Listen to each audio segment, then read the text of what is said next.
आकर उसे बचा लिया। थोड़ी देर बाद काले चेहरे वाला ज़ॉम्बी अपने साथियों के साथ वहां पहुंच जाता है, क्योंकि उसे पता चल जाता है कि उनका साथी कहां पर मरा है। लेकिन वह पहले से बिछाई गई जाल में फंस जाते हैं, जिसमें काफी सारे ज़ॉम्बी मारे जाते हैं। जैक धमाके की आवाज सुनकर समझ जाता है कि ज़ॉम्बी का झुंड उस जगह तक पहुंच गया है जहां हम कल रात ठहरे थे, और ज़ॉम्बी अभी तक उनका पीछा कर रहे हैं। लेकिन अच्छी बात यह थी कि ये लोग उस जगह को छोड़कर वहां से आगे निकल चुके थे। तभी रास्ते में एबिगेल को याद आता है कि थोड़ी दूर पर एक छोटा सा हवाई अड्डा है जहां पर मेरे फादर काम किया करते थे। शायद वहां कुछ हवाई जहाज बचे हों जिससे हम आसानी से शिप टाउन तक पहुंच सकते हैं। लेकिन जैक कहता है कि अगर हम एयरपोर्ट गए तो वह एक खुली जगह है, और अगर वहां ज़ॉम्बीज ने घेर लिया तो वहां हमारे पास जान बचाने का कोई रास्ता नहीं होगा, और मुश्किल है कि हमें वहां एरोप्लेन भी मिल जाए। लेकिन एबिगेल के बार बार कहने पर वह वहां जाने के लिए मान जाता है, जिसके बाद ये लोग एयरपोर्ट आ गए। लेकिन यहाँ पर कोई भी एरोप्लेन नहीं था। जैक कहता है, देखा, मैंने कहा था यहाँ पर कोई भी एरोप्लेन नहीं होगा। लेकिन जब वह लोग वहां पर एक छोटे से गराज में पहुंचते हैं तो गराज का दरवाजा खोलते ही लकीली वहां उन्हें एक छोटा एरोप्लेन मिल जाता है। ये देखकर ये लोग बहुत खुश हो जाते हैं, क्योंकि अब उनका शिप टाउन तक पहुंचने का रास्ता आसान हो गया।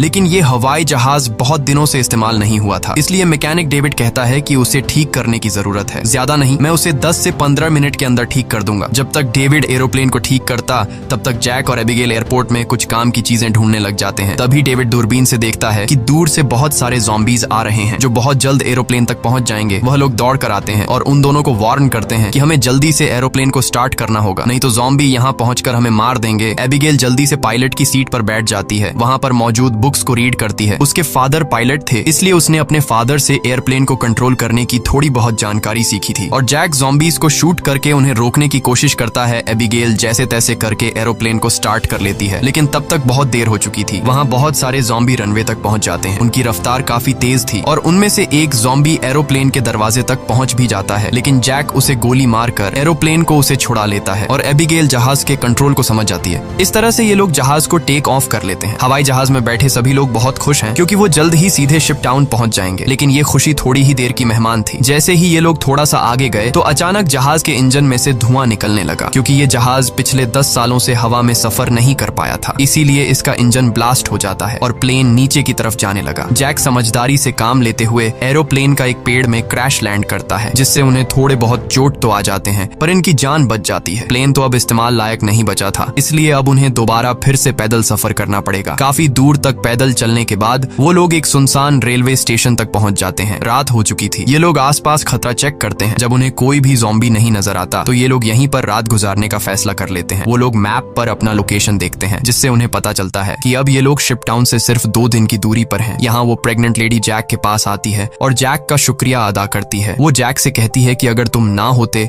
तो हम कभी भी यहाँ तक नहीं पहुँच पाते। ये सुनते हुए जैक को भी मैगन से हमदर्दी होने लगी। वो उसे अपनी स्टोरी सुनाता है कि आज से 10 साल पहले जब ये ज़ॉम्बी वायरस शुरू हुआ था तो उसे सबसे पहले अपनी पत्नी को जान से मारना पड़ा, क्योंकि वो उसे काटने आ रही थी।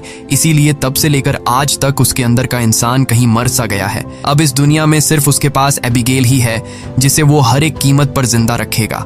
और जैक मैगन से ये भी कहता है कि अब उसका इरादा बदल चुका है। मैं अब सबसे पहले तुम्हें शिप टाउन तक पहुंचाऊंगा, जिसे सुनकर मैगन बहुत खुश हो जाती है। दूसरी तरफ हम देखते हैं कि मैगन का हस्बैंड डेविड अपने सर पर गन रखकर खुद को मारने की कोशिश करता है। दरअसल उसके पैर में एक ज़ॉम्बी ने काट लिया था, लेकिन अभी तक डेविड ज़ॉम्बी नहीं बना था, क्योंकि वो घाव बहुत ही छोटी है, इसीलिए उसके ज़ॉम्बी बनने की रफ्तार काफी स्लो चल रही है। अब उसने फैसला किया कि वो अपनी पत्नी मैगन को इस शिप टाउन तक पहुंचाकर खुद को उससे दूर कर लेगा। अगली सुबह ये चारों फिर से अपना सफर जारी रखते हैं। तब रास्ते में जैक को डेविड की हरकतें कुछ अजीब लगने लगती हैं। जैक समझ गया कि ये इन्फेक्टेड है, इसीलिए वह उसे पकड़कर एक खाली जगह में ले जाता है जहां उसकी वाइफ और एबिगेल नजर नहीं आती। वो डेविड की पैंट को ऊपर करता है और उसे ज़ॉम्बी का काटा हुआ निशान नजर आ जाता है। अब जैक को ये बात कंफर्म हो चुकी थी कि डेविड जल्द ज़ॉम्बी बनने वाला है। जैक उससे कहता है कि बताओ तुम खुद से मरना पसंद करोगे या फिर मैं मारूं। डेविड कहता है मैं किसी को नुकसान नहीं पहुंचाऊंगा, और अगर ऐसी नौबत आ भी गई तो मैं खुद को ही मार दूंगा। इसीलिए वो डेविड को छोड़ देता है। चलते चलते रात हो जाती है और आगे उन्हें एक घर दिखाई देता है। जैक बंदूक तान कर आगे बढ़ने लगता है। तभी अचानक एक तेज लाइट चमकती है और उन्हें स्पीकर के जरिए से कहा जाता है कि अपनी वेपन्स नीचे रख दो, वरना गोलियों से छलनी कर दिया जाओगे। अब उन्हें पता चल जाता है कि अंदर कोई इंसान ही है। एबिगेल आगे बढ़ती है और कहती है कि हमारा यहाँ आने का मकसद किसी को नुकसान पहुँचाना बिल्कुल भी नहीं है, बस हमें मदद चाहिए। तभी उस घर का मालिक बाहर आता है। वो कहता है कि तुम लोगों को यहाँ ढेर सारा खाना और रात गुजारने दिया जाएगा, मगर एक शर्त पर।